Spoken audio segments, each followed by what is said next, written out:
Bismillahirrahmanirrahim. Liridha illahi ta'ala wa ila hadratin Nabil Mustafa Sayyidina wa Maulana Muhammadin sallallahu alaihi wasallam wa hadrati abaihi wa ummahatihi wa dhurriyyatihi wa ikhwanihi minan nabiyyin wal mursalin wa ali kullin wa ashabi kullin ajma'in wa tabi'an wa tabi'an lahum bi ahsanin ila yaumiddin. Khususan musanif hadzal kitab wal hadrati masyayikhana masyaikh al-bayak dari masyaikh al-hidayah wa nasum masyaikh Muhammad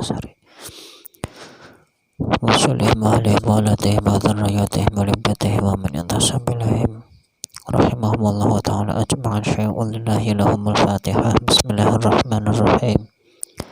Alhamdulillahi rabbil alamin arrahmanir rahim maliki yaumiddin. Iyyaka na'budu wa iyyaka nasta'in ihdinas siratal mustaqim siratal ladzina an'amta 'alaihim ghairil maghdubi 'alaihim waladdallin. Rabbighfirli wa walidayya wal muslimina amin. Allahumma shalli ala sayyidina Muhammadin salatan taj'alana biha min ahlil ilmi zahiran wa batina wa tahsyuruna biha bi ibadika sholihin fi dunyana wa ukhrana wa ala alihi wa sahbihi wa sallim. Qala al-musannif rahimahullahu ta'ala wa nafa'na bihi wa bi 'ulumihi fid dharain amin. Bismillahirrahmanirrahim. Wa syu'batu utawi cawangan ats-tsalitsatu kang kaping 3 iku al-imanu iman bil kutubi kelawan pira-pira kitab bi antasadaqo kelawan yen to beneraken sapa sira bi antasadaqo kelawan yen to beneraken sapa sira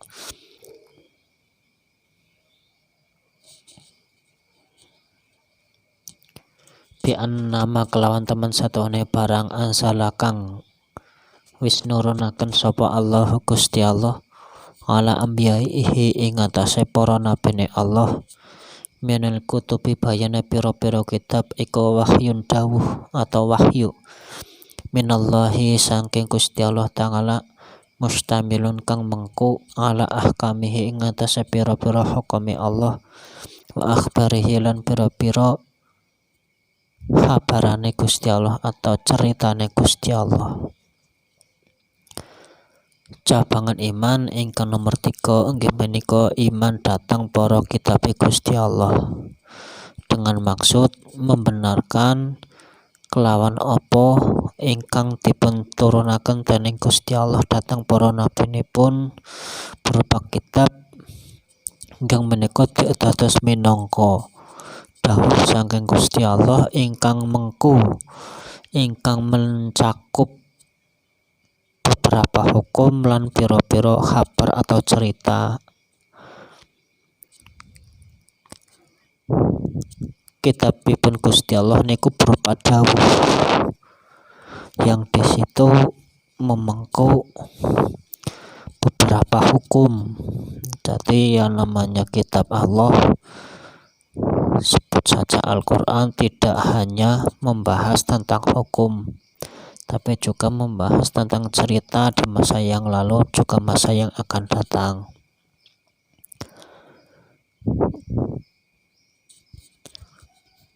Makna daripada kitab yang berupa wahyu itu dawuh secara khusus kepada nabinya untuk disampaikan kepada hamba-hambanya yang lain, agar supaya para hambanya mengetahui dan mengimani tentang keberadaan Allah dan apa yang terjadi pada zaman dahulu dan pada zaman yang akan datang berupa kehidupan dunia, kehidupan akhirat.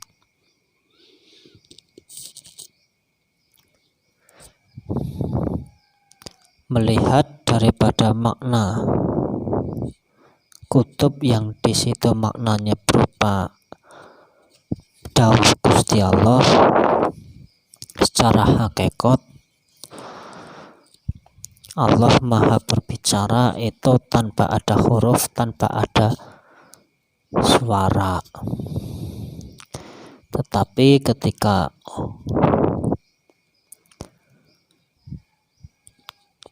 kitab ataupun dawuh Allah setelah diturunkan kepada nabi, para nabi, lantas keluarlah suara ketika memang sudah dibaca oleh nabi.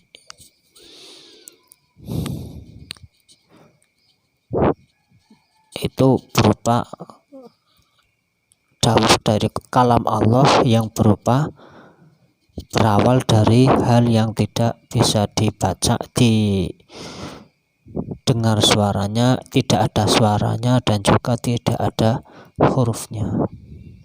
Karena pada dasarnya ketika Allah dawuh tidak ada suara, tidak ada rupa, tidak ada bentuk, tidak ada huruf, maka ya secara akal manusia tidak akan mengetahui bahwa itu dawuh Gusti Allah. Bahkan salah satu keberadaan kita di sini ya berawal dari dawuh Allah.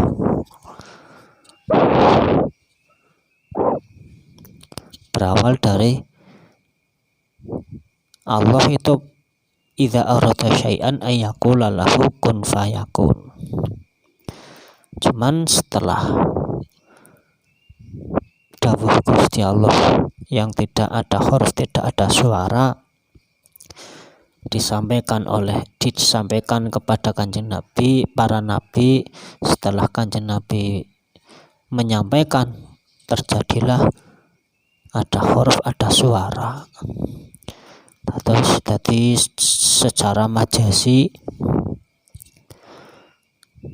kita mengetahui apa yang terjadi. Ada Quran, itu sudah ada hurufnya, ada harokatnya, ada suaranya.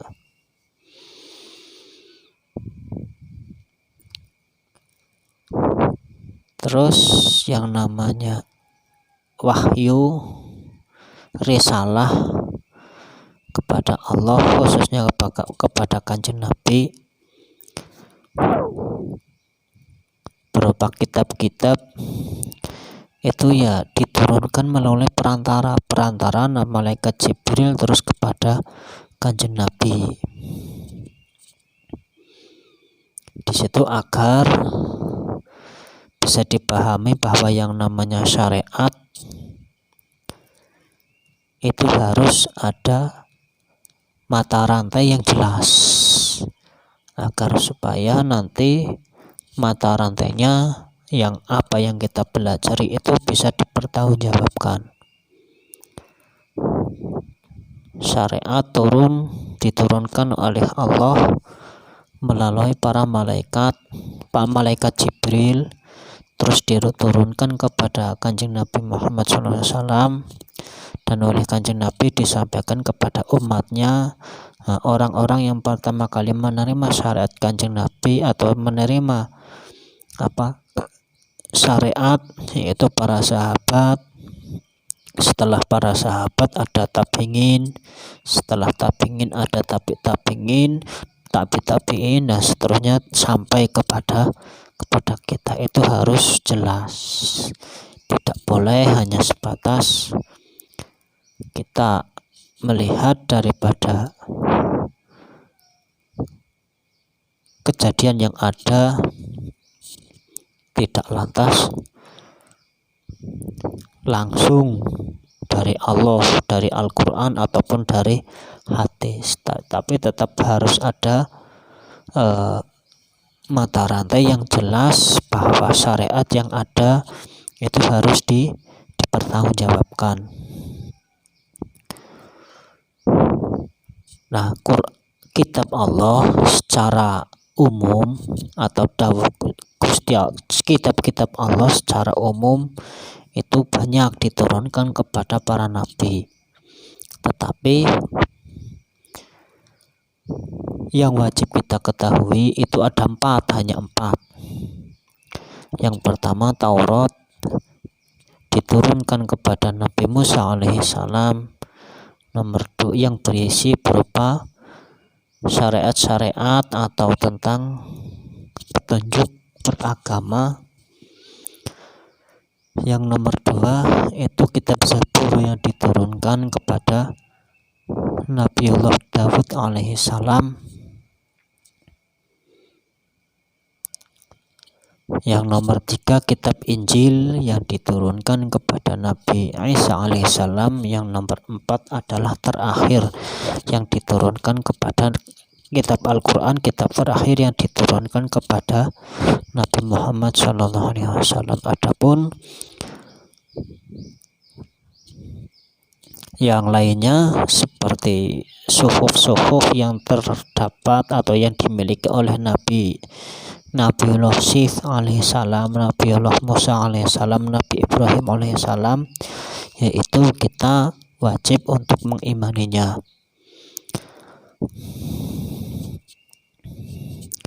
Adapun isi-isi daripada kitab itu ya berupa hukum-hukum yang diberikan oleh Allah dan berupa cerita yang Allah sampaikan kepada dari zaman sebelum terjadinya alam semesta sampai rusaknya alam semesta, sampai bangun dari alam kubur dan seterusnya, sampai surga dan seterusnya.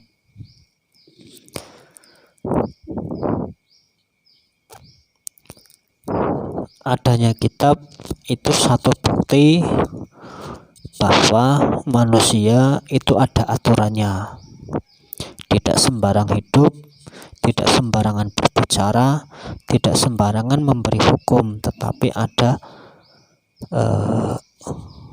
aturannya. Masuk batu utawi cawangan arobinga tukang kaping papat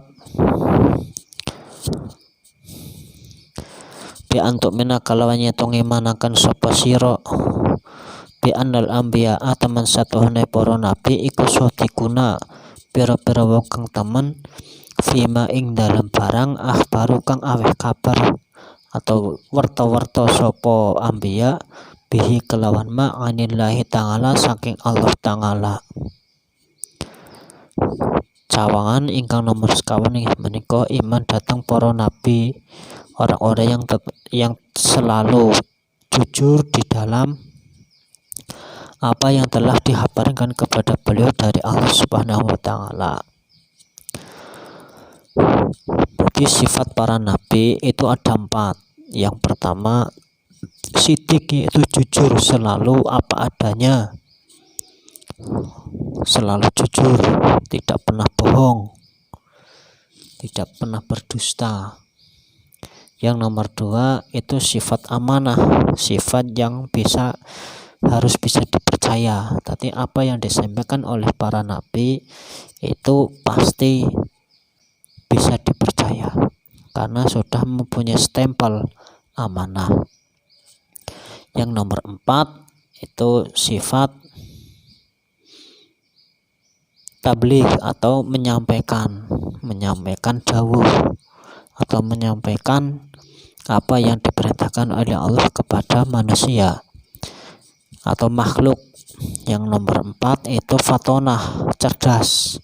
Tapi seorang nabi itu harus cerdas. Apabila tidak cerdas ya tidak pantas untuk disebut nabi. Adapun Nabi Muhammad SAW yang mempunyai julukan Umi, di sini tidak bisa membaca dan tidak bisa menulis, itu justru bagian dari kecerdasan Kanjeng Nabi, karena apabila Kanjeng Nabi bisa menulis dan bisa membaca, maka nanti bisa pemahamannya bahwa Al-Quran itu hasil karya dari Kanjeng Nabi Muhammad SAW. Padahal yang namanya Al-Quran itu bukan daripada hal yang dibuat oleh Nabi, tapi itu berupa wahyu yang diturunkan oleh Allah kepada nabinya.